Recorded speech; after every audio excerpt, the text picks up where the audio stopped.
देखिए, आज आम आदमी पार्टी किस बात का जश्न मना रही है?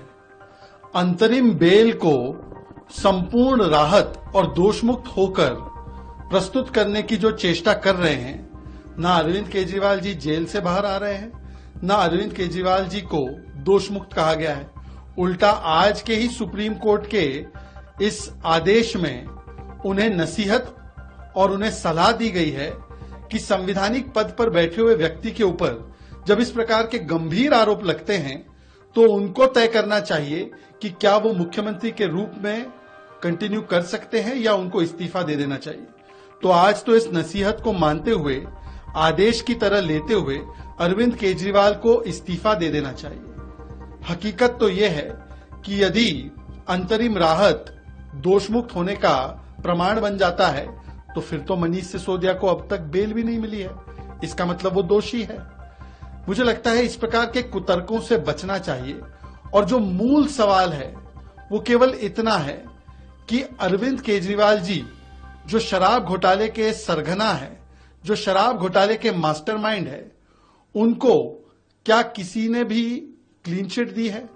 हाई कोर्ट तक ने कहा है कि पूरी मनी ट्रेल एस्टैब्लिश होती है और अरविंद केजरीवाल के खिलाफ प्राइमा फेसी बहुत सारे एविडेंस है। अभी जो ईडी की चार्जशीट दाखिल की गई है उस पर संज्ञान लेते हुए कोर्ट ने कहा है कि इसमें सफिशिएंट मटेरियल है अक्यूज के खिलाफ। और आज जो मांग रखी गई थी अरविंद केजरीवाल जी के वकीलों के द्वारा वो ये थी कि अरेस्ट को अवैध घोषित किया जाए। अरेस्ट को अवैध तो घोषित किया नहीं, केवल कानून के एक बिंदु पर लार्जर बेंच के पास मामले को ट्रांसफर किया गया है। इसीलिए आज जो भ्रष्टाचार के पक्ष में जश्न मना रहे हैं उनको बताना चाहिए कि उनका इतना बड़ा सियासी धर्मांतरण, झाड़ू से दारू तक, स्वराज से शराब तक और अन्ना से आज लालू तक पहुंच गए हैं। ये भ्रष्टाचार का जश्न मनाया जा रहा है, कोई राहत नहीं मिली। और किसी एक केस में अंतरिम जमानत मिलने का मतलब ये नहीं है कि वो अपराध मुक्त हो गए। केजरीवाल के जो नए सहयोगी हैं लालू यादव, उनको भी अंतरिम बेल मिली थी लेकिन बाद में कन्विक्टेड हुए, जेल में जाना पड़ा।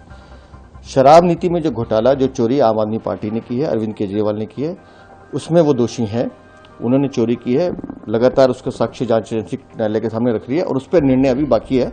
इसलिए मुझे लगता है कि एक बार पूरा निर्णय आ जाए।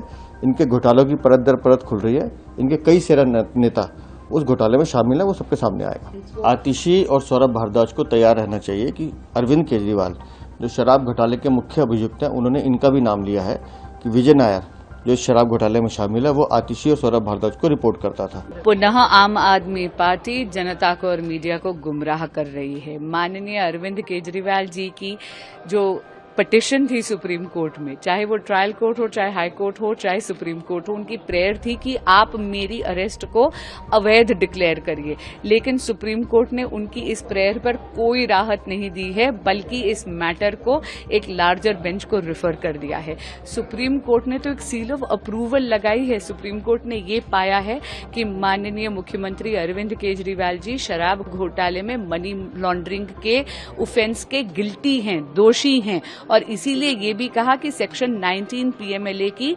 सारी रिक्वायरमेंट्स फुलफिल होती हैं, इसीलिए आईओ उनको अरेस्ट कर सकते थे।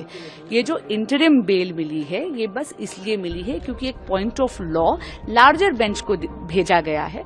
लार्जर बेंच की सुनवाई में थोड़ा समय लगता है, लेकिन आप ये देखिए जो कंडीशंस लगाई हैं वो वही कंडीशंस हैं जो 10 मई के ऑर्डर में थी।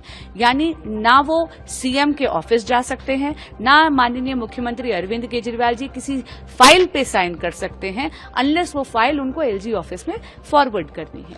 तो पुनः कहूंगी कि ये गुमराह करने की बात है। आज कोई राहत माननीय मुख्यमंत्री अरविंद केजरीवाल जी को नहीं मिली। हाँ, एक इशारा जरूर मिला है honourable supreme court of India से, वो ये कि जब भी एक कॉन्स्टिट्यूशनल फंक्शनरी यानी जैसे केजरीवाल जी हो गए, वो एक अभियुक्त के तौर पर एक स्कैम में लिप्त होते हैं तो उनको त्यागपत्र देना चाहिए। पर क्या करें, माननीय मुख्यमंत्री अरविंद केजरीवाल जी तो सत्ता के मुंह में मदमस्त हैं और दिल्ली की जनता उनकी इस जिद के कारण त्रस्त है। अगर आप ये वीडियो YouTube पर देख रहे हैं तो हमारे चैनल को सब्सक्राइब करें और बेल आइकन को दबाना ना भूलें। अगर आप Facebook पर ये वीडियो देख रहे हैं तो हमारे पेज को लाइक करें।